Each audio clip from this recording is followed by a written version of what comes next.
Bu portlaydigan gaz emas. Bu inertli gazda moyga yoki olovga portlamaydi. Mana hozir ochamiz. Mana yonib turibdi. Ko'rdingizmi? O'chirib tashlayapti.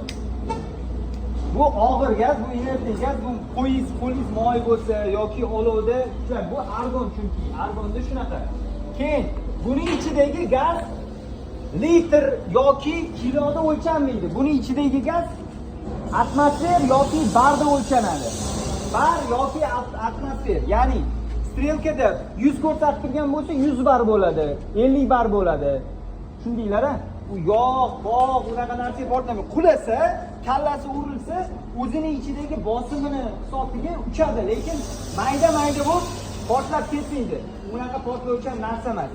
Buni gazi argonli gaz, nafas olsangiz zararli. Agar uzoq muddatda nafas olib tursangiz, o'pkangizni yo'taltiradi. Chunki kislorod pastda.